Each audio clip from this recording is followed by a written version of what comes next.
Check, check, check. Check, check, check, check. Check, check, check, check. Check, check, check, check. Echo, echo. Check. Check, check, check. Check, check. Check. Hello, hello. Welcome to the Journal Show.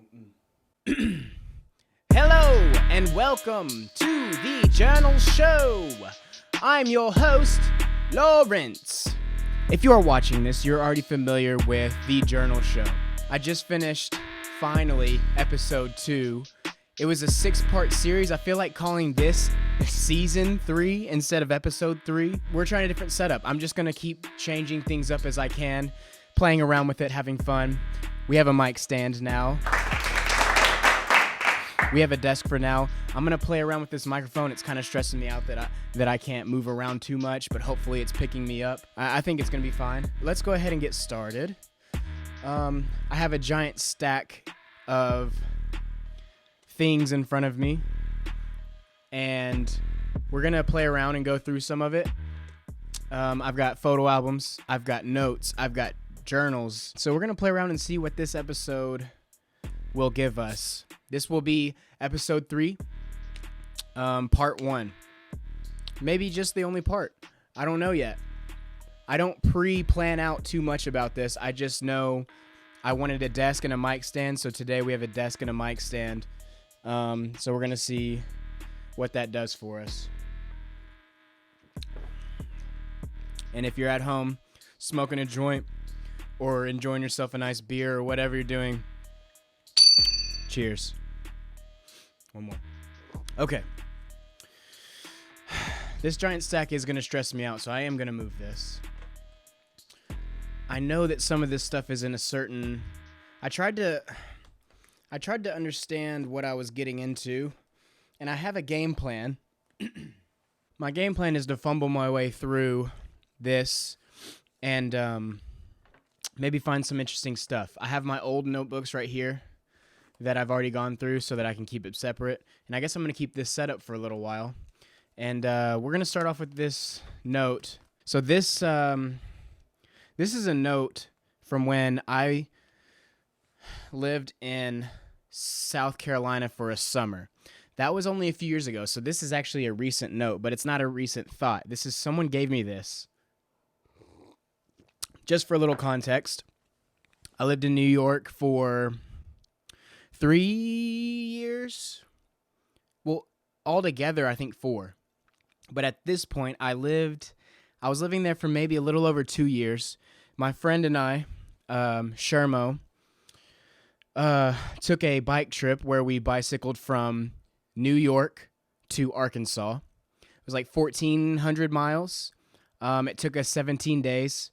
And over the course of that trip, we just camped out and bicycled all day. 10 hours a day on the bike, a few hours a night of sleep, a few hours a day of charging phones, eating, and setting up tents in the back of businesses in the woods right outside of your city, maybe in your neighborhood.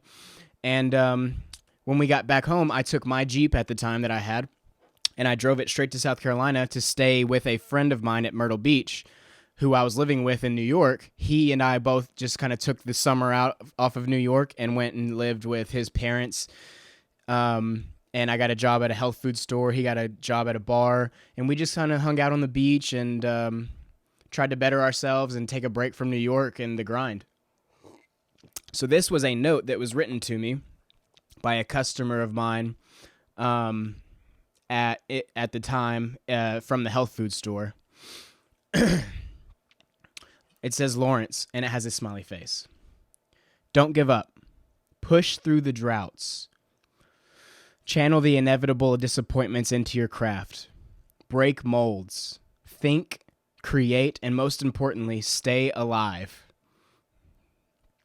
And in the meantime, make it about others. That seems to work. Stay strong. Live on. Empower to the local dreamer. There's one more thing written underneath that, but I just want to stop there. This note, at the time, I remember it giving me just a great warm feeling, having someone who I was connecting with and talking to while I was away from New York and kind of figuring things out, to give me this beautiful note to sit down and write something for someone else, to take some time out of your day to let someone know how you think about them and try to inspire them to keep moving. It feels so good to, those little things are so important, I think. And then she goes on, you, Lawrence, are one of a kind, an inspiration, a game changer. You're going to change lives for the better. I can see it in your eyes and I can feel it in my soul. I hope this journey to New York is exciting and opens new doors for you to explore. Know that it's okay to be nervous, but working through it and overcoming the nervousness is the most remarkable feeling. Good luck, B-Nuck. You can do it. Megan. So, I have a tattoo. Can't really see it. It says B-Nuck. It was my first tattoo I got right out of high school with my friend Amberly. She got stars. 7 stars or something. And we both were just young and wanted tattoos, so we went together. And that was like my rap name in high school that my friend Jordan my friend Jordan and I kind of discovered through a rap name generator, and I decided I was going to get that tattooed on me because I'll always want that nickname on my wrist. All these things are so, like, these words and this thought in my head of affecting someone or affecting people keeps me going.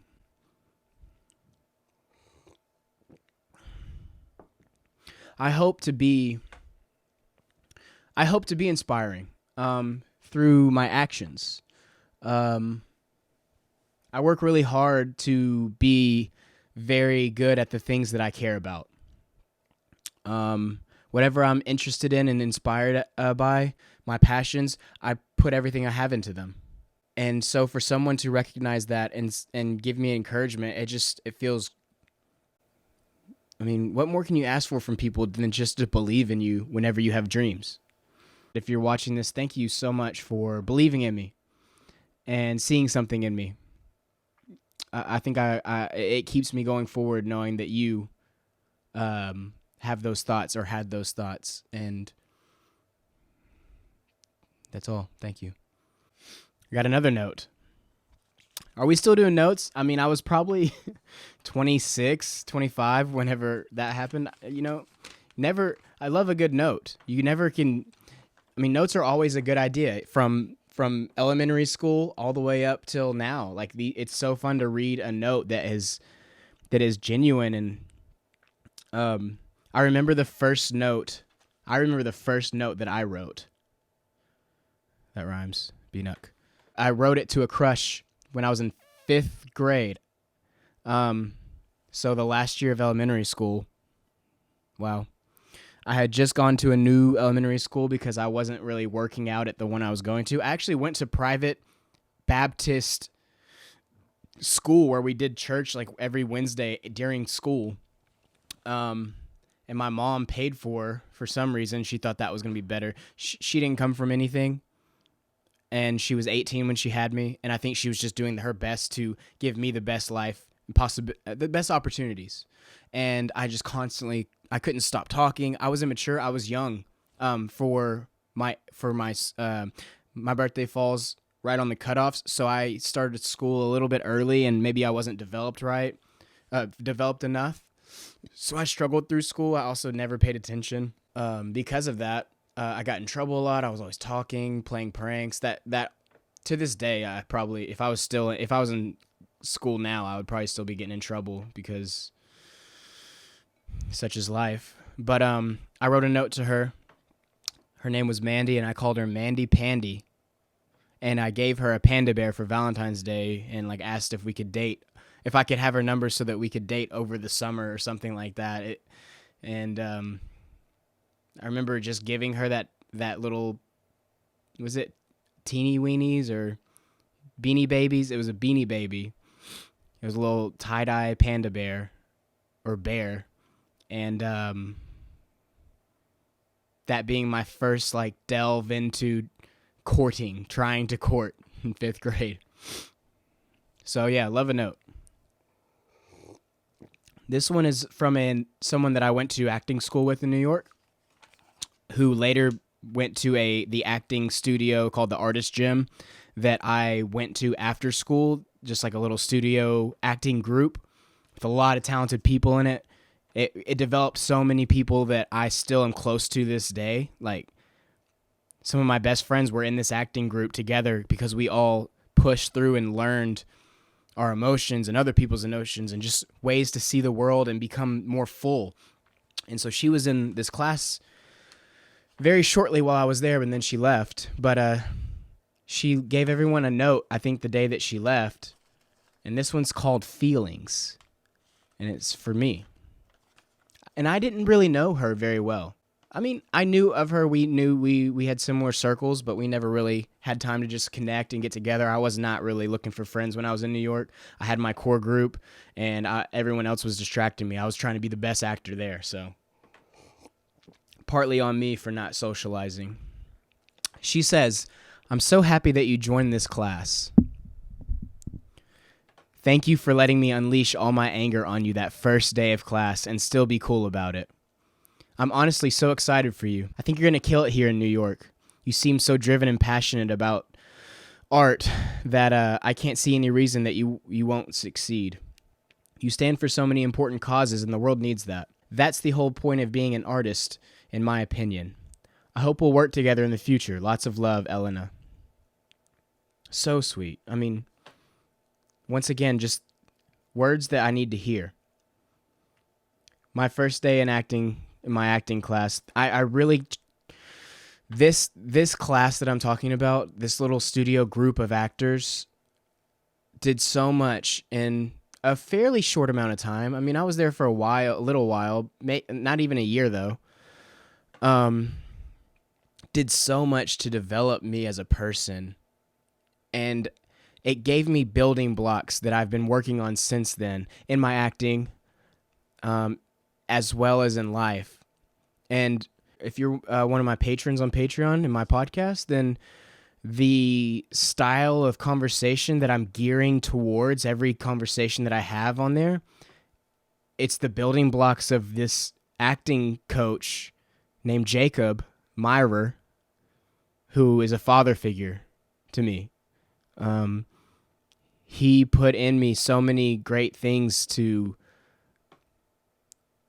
so many seeds to water. And the one thing that they always stressed, everyone in the class, and I was told many times, don't try to do this acting work out in the real world because it's going to ruin relationships. And it's true. But I don't listen to people.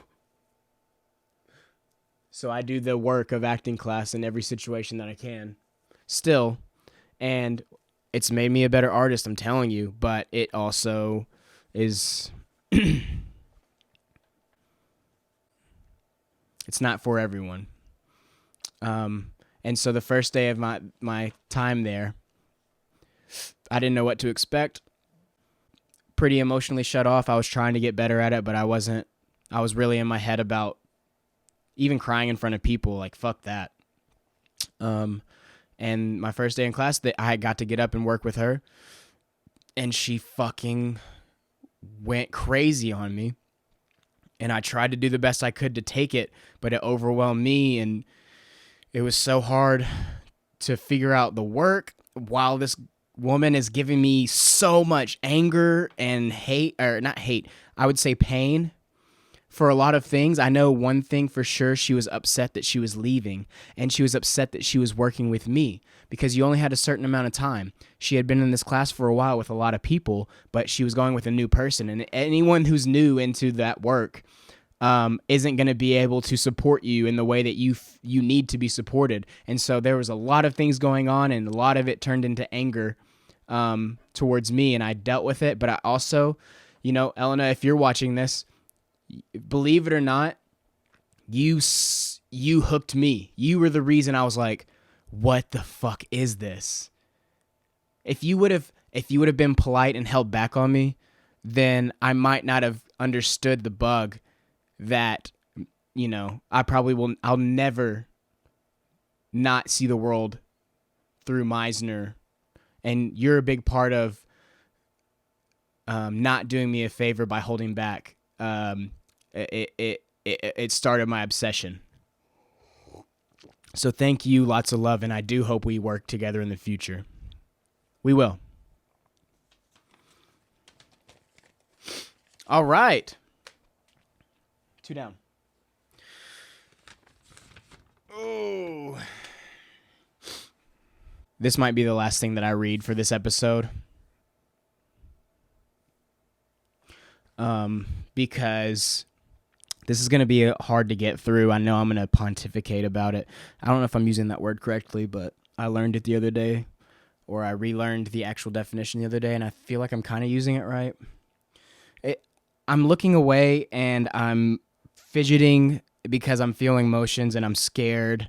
And also part of me has an expectation of myself to feel that I put on myself, and it's overwhelming, but I think it's important, and I'm going to try to push through it. And it's, the added pressure of this and you and this, and this is very important to me. And so to read it here, I just hope that I can not skip over the depth of how important this is about to be for me.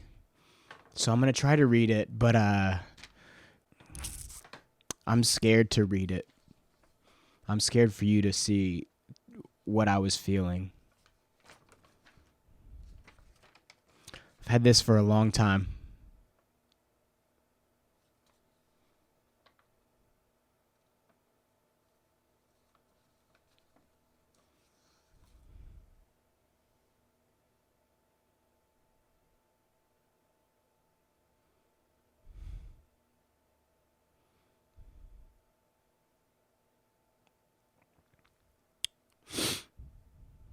It's my first time ever seeing a dead body.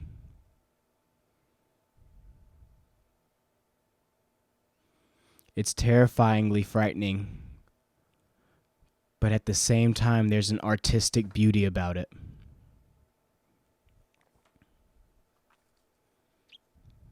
As you look on and watch others' reactions, you wonder, how can he be there but not be there? I kept thinking he was going to jump up and utter some random phrase that nobody understood. What is he now? And where is he? Is he any more? I realize that he is with us no more, and somehow I'm okay.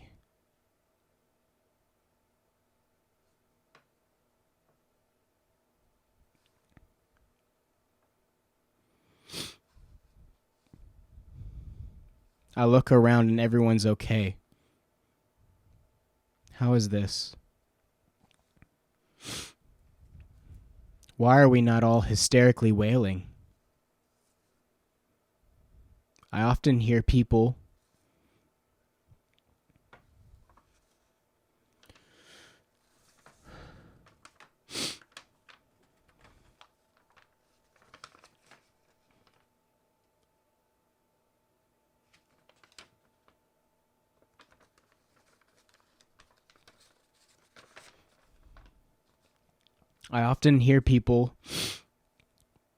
such as my mother and grandmother saying things like he's no longer suffering and his journey is over. But how? How do they know if he's done suffering? Eternal suffering could be the cause of death. Nothingness could be on the other side of the door. Cancer was the one knocking, not my grandpa. It seems that there's a grieving process, but all I see is people acting how they think they should act, putting out emotions they think they should feel, because that's how they've been taught. Even if you have no emotional ties, when someone else cries, it's fitting for you to cry.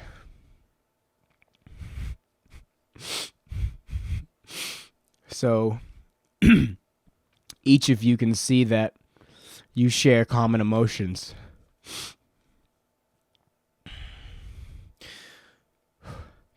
Otherwise, one might have the fear that another doesn't think that you're compassionate. That's what I wrote right after I watched my grandpa die. That's what I wrote. That letter, that observation scared me. It was 2012. And yeah, in 2012 I was 21. 2013. And I was traveling across Australia for a year with my friend Taylor. And over that year, my parents divorced while I was gone. And maybe a month or two before I got back home, I was gone a year. A month or two before I got back home, my mom told me that my grandpa had cancer. And it was bad. And he was afraid that he wasn't going to get to see me before he died. And he was sick and getting worse and worse and worse. And then I made it back home. And whenever I went and saw him in the hospital, was the first time they said they had seen him stand up in a long time to come hug me.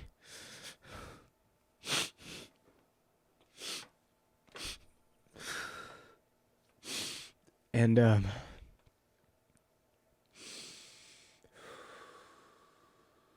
I didn't know how to handle grief or death. That was the first death that I've experienced, and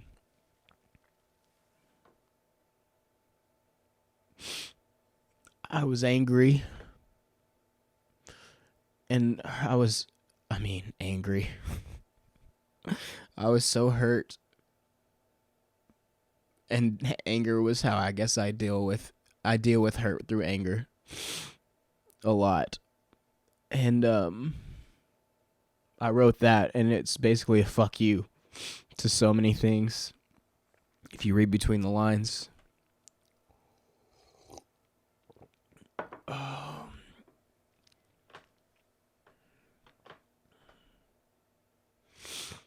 So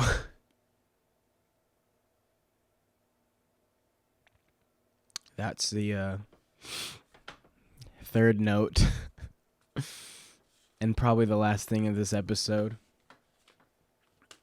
Can't top that one.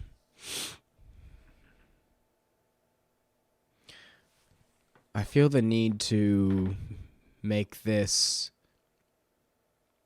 moment bookended. I am not afraid. I am afraid of everything. But I don't let that fear stop me from expressing myself when I can. Sometimes I shut down. Mainly when I just don't want to, lose my job or, be kicked out of something that I want to be at.